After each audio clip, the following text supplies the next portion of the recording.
Raffica di denunce e provvedimenti di allontanamento dopo la rissa scoppiata ieri sera in centro a Treviso, in piena zona rossa. Protagonisti giovani stranieri. Le indagini della questura non sono ancora chiuse, c'è chi chiede l'espulsione. Violenta lite oggi alla Fiera dei Fiori di Motta di Vivenza. 47enne ambulante di Eraclea aggredisce un collega di 55 anni di Treviso che sbatte la testa a terra. Scatta la denuncia. Follia durante una gara di bici a Valdobbiadene. 2 uomini assaltano un'ammiraglia, non solo prendono a pugni il finestrino ma tentano anche di rubare una bici. Auto non si ferma all'alta della polizia locale a Oderzo, a bordo 3 uomini. L'automobilista inseguito e bloccato aveva un tasso alcolemico fuori norma. Tragedia alle scuole Mantegna, 32enne precipita dal terzo piano, una persona splendida, lo ricorda anche Ivan Scremina del Filo di Simo. Suicidi, serve più prevenzione, il suo appello.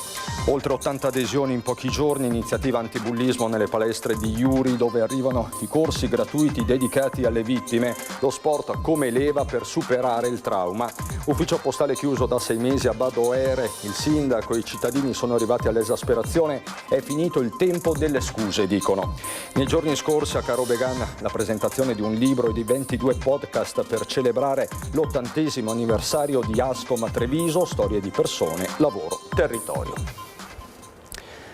Bentrovati, buonasera telespettatrici, telespettatori di Antenna 3. Dunque la cronaca in primo piano per questa edizione trevigiana dei nostri telegiornali, con la raffica di denunce e provvedimenti di allontanamento dopo la rissa scoppiata ieri sera in pieno centro a Treviso. Siamo nel quadrante caldo di Piazza Borsa, in piena zona rossa, questo a pochi passi dal PAM. Violenta rissa che è stata ripresa anche da diversi cellulari.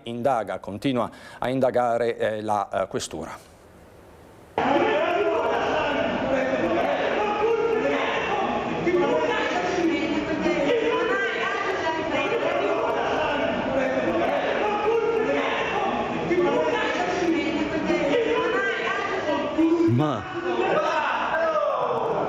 Urla, botte, lanci di bottiglia, sono queste le sequenze di un ordinario sabato sera di follia in centro città, nel quadrante caldo di Piazza Borsa, piena zona rossa, con la questura di Treviso che ha visionato telecamere e raccolto testimonianze per circoscrivere una rissa che non è certo passata inosservata. L'area, arcinota alle cronache, è quella a ridosso del PAM. Qui una banda di giovani ha dato il peggio di sé, prima urlando e disturbando i passanti, poi venendo alle mani. Nemmeno l'arrivo congiunto di agenti delle volanti e pattuglie dei carabinieri ha fatto desistere i violenti. Ci sono volute calma e professionalità per calmare gli animi. 2 i ragazzi bloccati di 25 e 22 anni, entrambi stranieri, ora denunciati per rissa e resistenza pubblico ufficiale, in corso di identificazione un terzo. Non solo, nei guai altri 2 giovani, un maggiorenne e un minorenne. Uno ha rivolto frasi ingiuriose agli operatori che stavano intervenendo, il secondo ha rifiutato di fornire le proprie generalità. Per loro è scattata sia la denuncia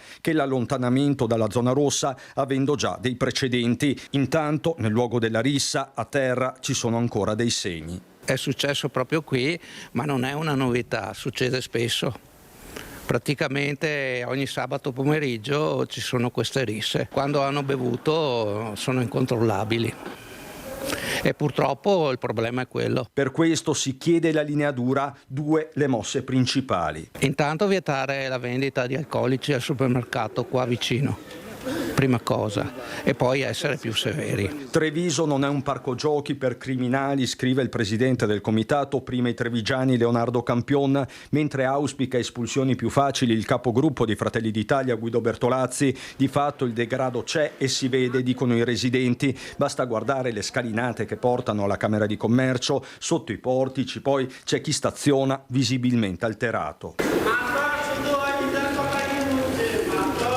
Petizioni e lettere nel tempo si sono sprecate, ma l'impressione è che non basti. Di sera molte persone non passano di qua perché hanno paura. Ce ne sono tante segnalazioni, è stata fatte tante negli anni e ultimamente in particolare. Ultimamente la situazione è peggiorata? Sempre di più. Sembra che sia una gara tra queste bande di avere successo facendo risse. Una lite scoppiata per futili motivi fra due commercianti ambulanti, accaduto poco prima delle 13 di oggi a Motta di Livenza durante la Fiera dei Fiori. Un uomo di 47 anni, residente a Eraclea, ha aggredito un commerciante 57enne di Treviso. Quest'ultimo, cadendo a terra, ha battuto la testa ed è stato trasportato cosciente all'ospedale di Oderzo, non in pericolo di vita. Sul posto sono intervenuti i carabinieri per ricostruire l'aggressione. È scattata una denuncia, le indagini sono ovviamente in corso e continuano le indagini su un altro fatto di cronaca che vi abbiamo raccontato nel telegiornale di ieri sera, le indagini dei carabinieri di Feltre per ricostruire la drammatica notte tra venerdì e sabato con un 27enne di origini tunisine residente a Cornuda accoltellato durante una festa privata a Cesio Maggiore, siamo in Valbelluna, colpito con 4 fendenti al collo e al torace. Il giovane si trova tuttora ricoverato in prognosi riservata all'ospedale di Treviso. I militari hanno arrestato per tentato omicidio il presunto autore. Si tratta di un 36enne di origini cubana che avrebbe tentato la fuga. L'uomo, questo 36enne, sarà interrogato nelle prossime ore dai magistrati.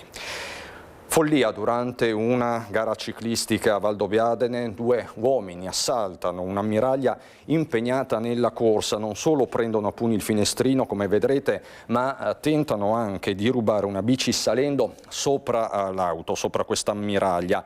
Pronta la denuncia e c'è da registrare anche l'ira del sindaco di Valdobbiadene, Luciano Fregonese, atto increscioso, dice: ho chiesto scusa al team a nome di tutta la comunità.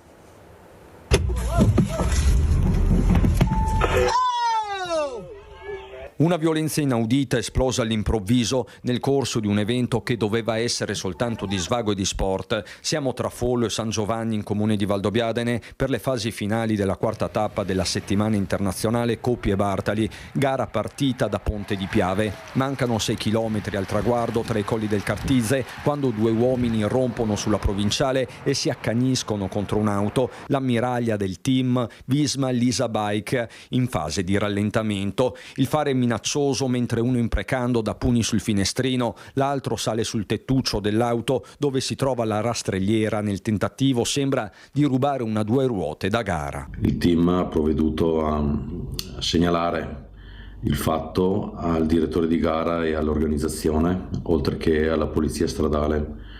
Questa mattina ho personalmente telefonato all'ammiraglia e al team Visma Lisa Bike portando le scuse mie personali e di tutta la comunità di Valdobbiadene che si dissocia da quanto accaduto. Un danno d'immagine anche per la città, per l'organizzazione e i tanti volontari che hanno messo in piedi l'evento. Le prime notizie che sono girate non solo in Italia ma anche all'estero hanno dato certamente una pessima immagine di Valdobbiadene e anche per questo valuteremo anche noi come procedere. Da una prima ricostruzione, 2 uomini sui 30 anni sarebbero usciti poco prima dell'agguato da un'osteria della zona, forse totalmente ubriachi o comunque alterati. Una cosa è certa, il team, che si è detto molto scosso, vuole andare fino in fondo. Mi è stato riferito dal team che sta provvedendo alla denuncia.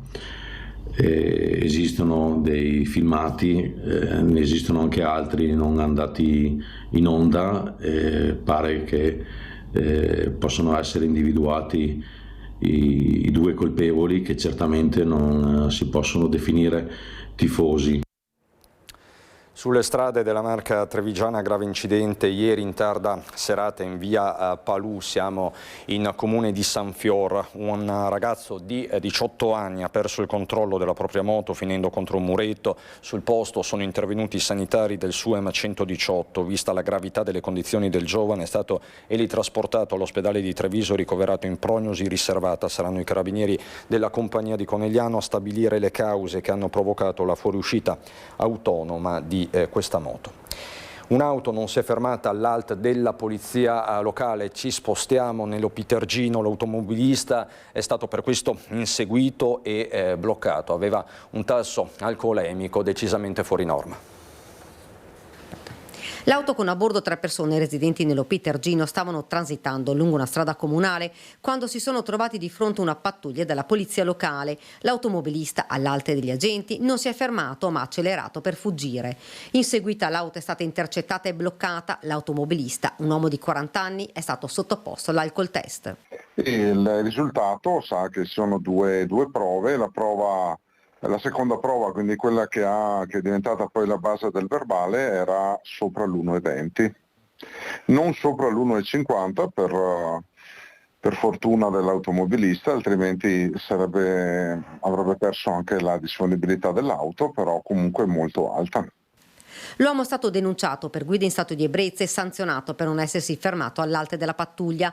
La guida in stato di ebbrezza è un reato grave e mette a rischio la sicurezza di tutti gli utenti della strada, spiega il comandante della polizia locale di Oderzo, Andrea Marchesin. L'alcol ti fa perdere completamente la cognizione, quindi non puoi essere in grado di guidare. Diventi pericoloso per te stesso e soprattutto per gli altri. Su Oderzo abbiamo la convinzione assoluta che bisogna lavorare quotidianamente sulla prevenzione.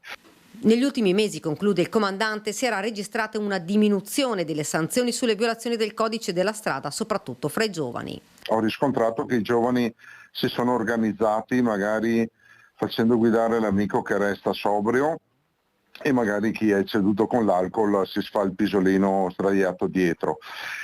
Queste ultime 3 uscite però, ad esempio, ogni volta che siamo usciti nell'arco di un mese e mezzo abbiamo sempre ritirato patenti per alcol. I controlli ovviamente continueranno soprattutto in vista dell'estate, ma non solo stradali, ma rivolti anche al rispetto degli orari da parte dei locali pubblici, con particolare attenzione alle emissioni sonore e schiamazzi, alla prevenzione dei furti e all'abbandono di rifiuti nelle aree meno frequentate. Ritorniamo a Treviso, alle scuole Mantegna, dove nella notte si è consumata una tragedia. Una 32enne è precipitato dal terzo piano, sconcerto in città per questo gesto estremo. Una persona splendida, lo ricorda anche Ivan Scremin dell'associazione Il Filo di Simo, che in materia sul fronte dei suicidi lancia anche un accorato appello. Questa mattina mi sono svegliato verso le 5, ho visto delle ambulanze e la polizia nel luogo, non ho capito bene cosa fosse successo, però mi è sembrato un po' strano perché ho visto diversa gente a quell'ora della notte, non è sicuramente usuale. La mobilitazione, per quanto discreta, di uomini e mezzi non è passata inosservata qui in via Cornelio Graziano a Treviso, dove nella notte un 32enne italiano residente poco distante si è lanciato dal terzo piano della scuola Mantegna dopo essersi introdotto nel cortile della scuola, forse scavalcando la recinzione. Il volo di diversi metri gli è stato fatale, inutile ogni tentativo di soccorso. Sinceramente non ci potevamo aspettare fosse un fatto così grave, che fosse accaduto qui. Lascia molti interrogativi. Ma sicuramente lascia molti interrogativi. Un gesto che ha scosso in tanti. Amici e conoscenti lo descrivono come un ragazzo sorridente, persino esuberante. Un altro angelo dalla pelle sottile, dice Ivan Scremin, che in nome del figlio Simone, morto suicida 5 anni fa, porta avanti il Filo di Simo, associazione che si occupa di prevenzione del suicidio, centinaia le persone assistite. Il 32enne, morto alle scuole Mantegna, e Simone erano amici di lunga data. Proprio le Mantegna erano un luogo di ritrovo loro e della compagnia. Difficile, anzi impossibile, stabilire relazioni. Simone si trovava spesso quando era ragazzo, era un punto di ritrovo quella scuola, era un ragazzo stupendo, un ragazzo come tutti questi ragazzi che in questo momento stanno attraversando dei momenti molto difficili e non trasparisce la loro sofferenza, ed è questo che ci deve far riflettere per trovare dei meccanismi che ci permettono di arrivare prima che questa strada termini. Abbiamo sentito qualche suo amico e sono rimasti scioccati, perché questo è un evento che sciocca. Per Scremin è l'ora di una presa di coscienza collettiva che deve riguardare istituzioni, scuola, società civile. Io credo che parlare, specificare, continuare a parlare in maniera aperta di suicidio aiuti le persone prima che facciano il gesto, a fare delle riflessioni. Noi quando facciamo gli incontri, e mi dispiace che agli incontri non ci siano tantissime persone, ma ci accorgiamo che terminati gli incontri, soprattutto quando parliamo nelle scuole, ci sono le persone, i ragazzi che ci avvicinano e ci dicono: guardi, noi sentiamo più o meno quello che sentiva Simone e non sappiamo cosa fare. Ecco, questo significa arrivare prima. E ci sarebbe un omicidio-suicidio dietro la tragedia che si è consumata nella giornata di ieri in Polesine a Castelguglielmo, con la procura di Rovigo che ha aperto un fascicolo per omicidio a carico di ignoti sulla morte di mamma e bimbo che sono stati trovati in un laghetto artificiale. La pista su cui si battono gli investigatori è quella dell'omicidio-suicidio, il gesto volontario della mamma che si sarebbe tolta la vita e avrebbe portato con sé anche il proprio bimbo. Ma nulla viene ancora escluso, nemmeno la tragica fatalità che possa invece essere scivolata nell'acqua con il figlio in braccio, anche a causa del fango presente nella zona dopo le abbondanti piogge delle scorse ore.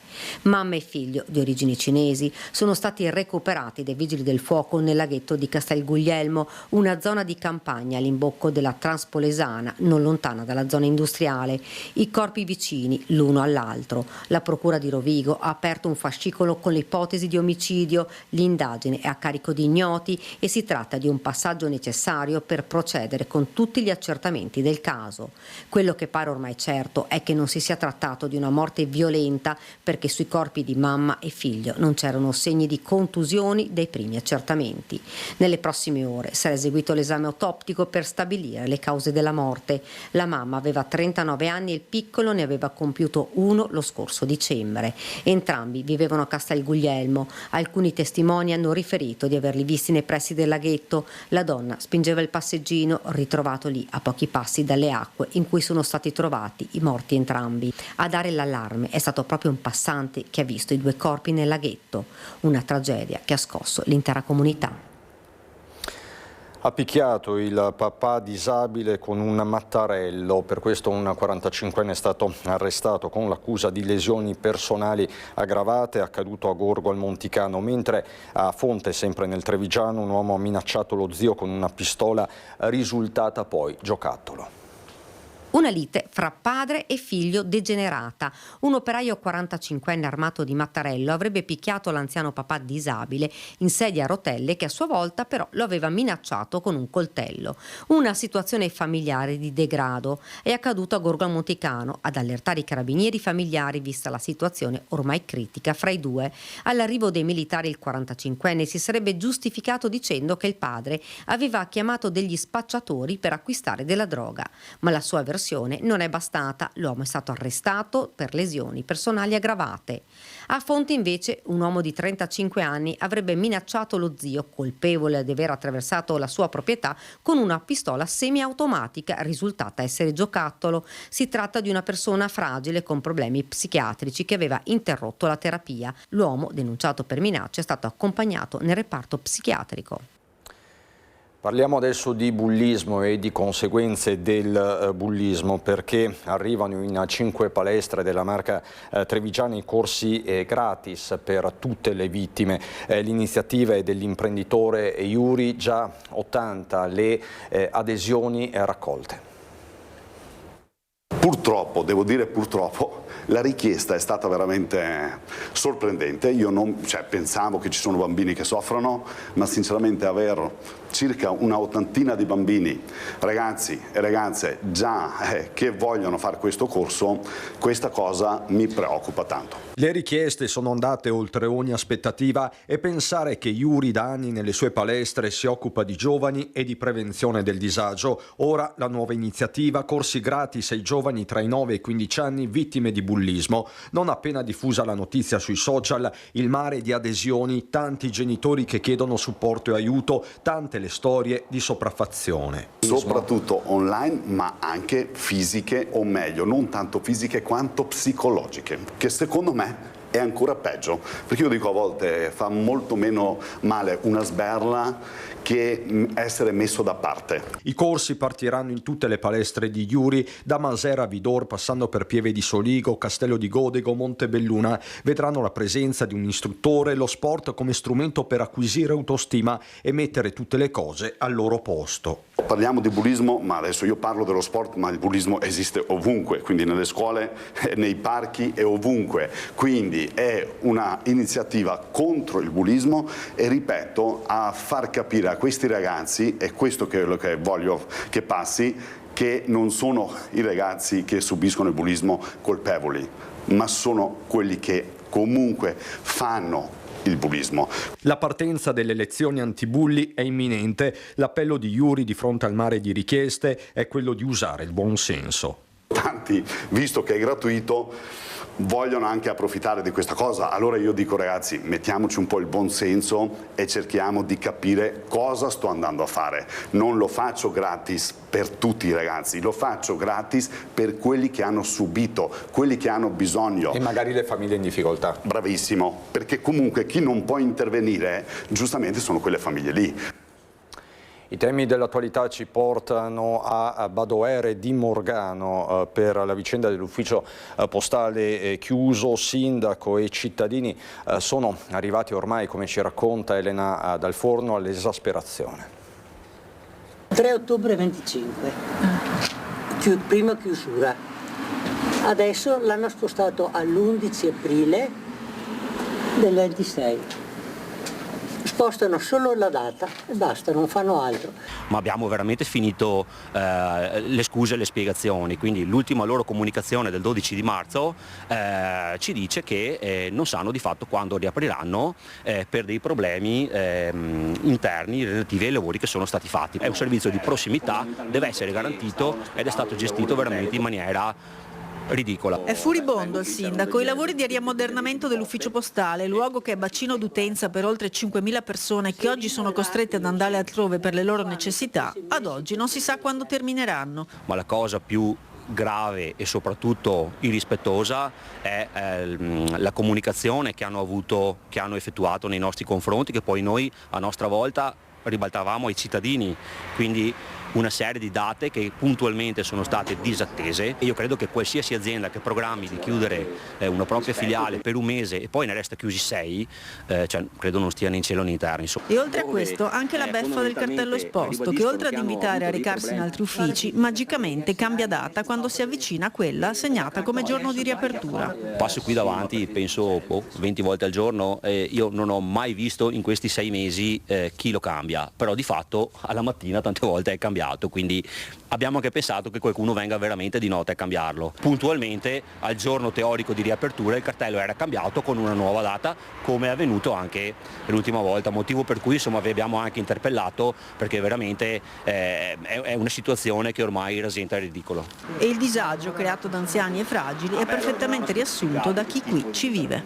Devono aspettare i familiari e quando sono disponibili loro. Per noi questa è una gran seccatura, perché a parte io che abito qui vicino posso muovermi, ma ce ne sono altri che abitano nella zona che devono proprio farsi portare perché non hanno la possibilità di andare neanche in Strana o a Quinto. E da Poste Italiane arriva una nota in riferimento all'ufficio postale di Morgano. Si conferma, dicono, la prossima riapertura della sede una volta terminati i necessari collaudi conclusivi, cui seguirà il riallestimento degli spazi riammodernati. Poste Italiane, nello scusarsi con i cittadini e l'amministrazione per il disagio, desidera rassicurare la comunità circa l'intenzione di riaprire la sede nel più breve tempo possibile, così dunque ci comunica Poste Italiane.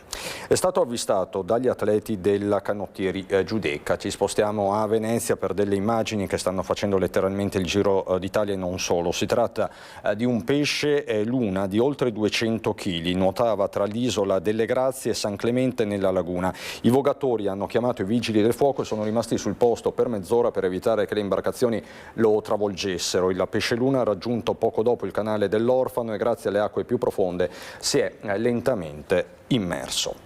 Parliamo adesso di api, perché domenica 24 maggio andrà in scena la 4ª giornata ecologica regionale, protagoniste proprio le api, e vediamo perché. Noi esistiamo perché esistono le api e quindi noi dobbiamo veramente impegnarci per creare un ambiente che permetta alle api di esistere, perché grazie a loro avremo un ambiente sano, perché sono anche sentinelle della qualità dell'aria, della qualità della terra, dell'acqua, e diventa fondamentale quindi tenerle vive e tenerle nel nostro ambiente. A loro, alle api, sarà dedicata la 4ª giornata ecologica regionale in programma domenica 24 maggio. Un grande momento di partecipazione diffusa coinvolgendo scuole, enti locali e associazioni del territorio in un'azione corale. Api al centro delle celebrazioni grazie anche a un bando da 100.000 euro destinato a sostenere progetti diffusi su tutto il territorio. Riteniamo che svolgano un ruolo fondamentale, questo per la tutela della biodiversità, per garantire il nostro ambiente, e quindi attraverso questo bando cerchiamo di accrescere la sensibilità e di dare un modo anche ai bambini, ai ragazzi, alle associazioni, alle amministrazioni di esprimere la loro creatività al riguardo. Ma il 24 maggio sarà anche giornata europea dei parchi, un'abbinata non casuale. Noi in Veneto ne abbiamo 5 regionali e sono i parchi che custodiscono, io dico le chicche del nostro territorio, cioè le parti più belle da un punto di vista ambientale e paesaggistico, e allora valorizziamole. 30 secondi di pubblicità e ritorniamo in diretta.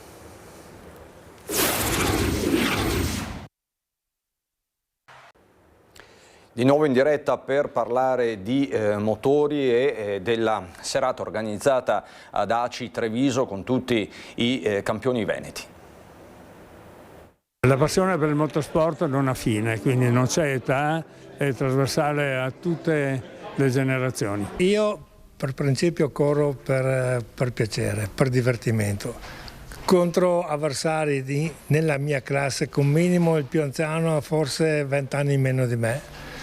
E ci metto l'anima a correre e più di qualche volta riesco anche a battere i ragazzi giovani. Adriano Pilotto è la personificazione del concetto espresso dal presidente di ACI Sport Battistolli. Quella dei motori è una passione senza età, capace di abbattere le barriere generazionali.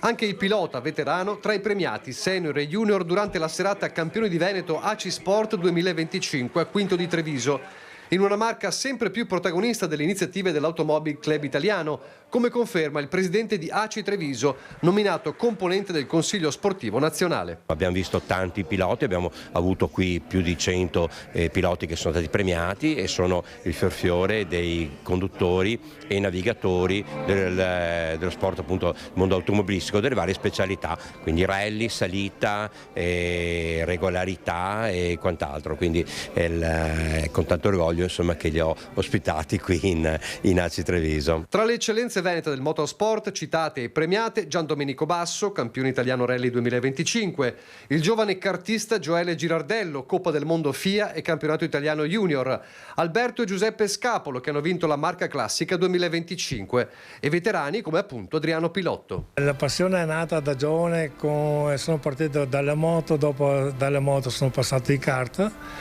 Ho fatto una lunga stagione con tanti anni con i kart, per di più ho corso anche mia figlia per 18 anni in kart, dopo ho deciso di provare le macchine, ho provato in salita e da lì sono quasi 20 anni che corro in salita e anche quest'anno sono riuscito a vincere il campionato italiano Super Salita, classe 2000 RS Plus. Dopo la cerimonia dello scorso anno a Padova, un appuntamento regionale nel capoluogo della marca. Treviso in questo caso si è dimostrata all'altezza del Veneto e anche di Treviso soprattutto. Rimaniamo in città dove nei giorni scorsi a Carobegana la presentazione di un libro e di ben 22 podcast per celebrare l'80° anniversario di Ascom Confcommercio, storie di persone, lavoro, territorio. C'era una volta Treviso, quella con il tram, il ferramenta, la gastronomia e la farmacia, botteghe storiche che hanno contribuito a forgiare l'identità della trevigianità che oggi gli 80 anni di Ascom vogliono ricordare e celebrare con 2 strumenti: un libro per raccontare la lunga tradizione commerciale e un podcast per dare voce ai protagonisti delle botteghe. Le loro storie diventeranno anche un percorso turistico a sé, promosso dall'associazione tramite un QR code esposto fuori dall'esercizio commerciale. Storie dal fascino perduto e curioso, come quella che riguarda Danesin, raccolta dalla storica Francesca Gallo. La gastronomia Danesin ha le cucine dove viveva Beppe Maffioli e quindi da quel momento là, siamo nel 65, loro avviano la vendita del cibo già pronto. Pensa che fanno circa 400 piatti alla settimana loro. Però adesso è normale, nel 65 non era così scontato, non era un grande onore che le donne andassero a comprare il cibo già fatto, quindi avevano le borse anonime senza la scritta Danesin, perché così si gira per la città con la borsa e non si sa cosa c'è dentro. Il volume Treviso e le sue botteghe, storie di una città e dei suoi commercianti, scritto dallo storico Giorgio Bughetto e pubblicato da Antiga Edizioni, ripercorre invece l'evoluzione del commercio cittadino anche attraverso un ricco repertorio fotografico e una ricerca lunga 15 anni. Nel 2010 mi sono chiesto come mai non viene mai raccontata la storia dei commercianti di Treviso, che è una storia ricca e importante, perché come ho scritto nel libro, se si spengono le botteghe si spegne la città. Questo è stato quello che mi ha portato avanti sul suo discorso qua. Quando nacque Ascom Confcommercio tra il maggio del 45 e l'aprile del 46, negli anni segnati dalle difficoltà del dopoguerra, la farmacia Patelli già esisteva. È infatti l'attività commerciale più antica che è arrivata fino a noi, avendo aperto i battenti nel 1860. Io sono il quinto farmacista in linea diretta che prosegue l'attività cominciata dal mio trisavolo. Non mi sono sentito obbligato a farlo perché mio papà non mi obbligava a questa scelta. Sentivo io il piacere di entrare nella farmacia del mio papà e del mio nonno e di vedere e sentire i profumi di farmacia. E questo mi rendo conto che connota ancora al giorno d'oggi la mia bottega, la mia farmacia. Devo dire che mi viene anche riconosciuto da chi entra e questo mi fa molto piacere. Un progetto benedetto anche dall'amministrazione che non fa mistero che per rilanciare il commercio del futuro serve conoscere quello del passato. E a proposito di storia, storicamente la primavera nelle nostre case contadine coincideva con l'avvio della stagione dei bachi da seta, le uova si schiudevano e allo stesso tempo dai gelsi arrivavano le prime foglie fresche per una lavorazione che impegnava tutta la famiglia fino a settembre. E per chi pensa che questa pratica appartenga a un lontano passato, ricordiamo come la seta trevigiana sia ancora tutt'oggi molto ricercata ma con pochissima produzione e che solo 30 anni fa ci fosse un vero e proprio comparto ancora in attività, come racconta un nostro servizio del 1990.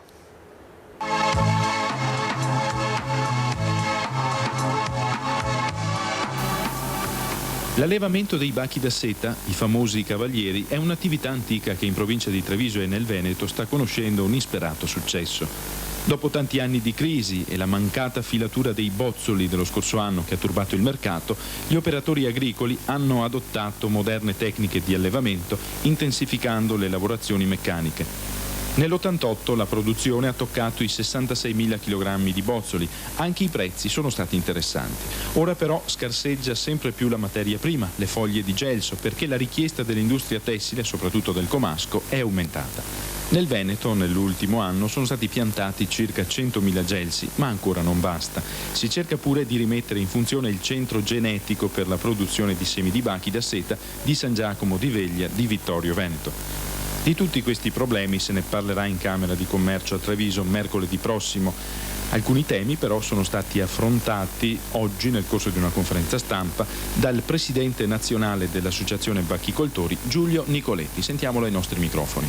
Il nostro programma prevede di soddisfare almeno in parte alle esigenze del fabbisogno, quindi noi prevediamo di poter arrivare a un 10% del fabbisogno nazionale nell'arco di qualche anno, e certo però ci vuole una programmazione seria, ed è per questo che noi abbiamo convocato per il 4 di aprile la Commissione per la gelsibachicoltura del tessile di Como, che appunto è molto preoccupata per la mancanza di materia prima. Speriamo che da questo incontro scaturiscano delle idee che consentano all'agricoltore e all'industria di reperire questo almeno 10% del fabbisogno nazionale.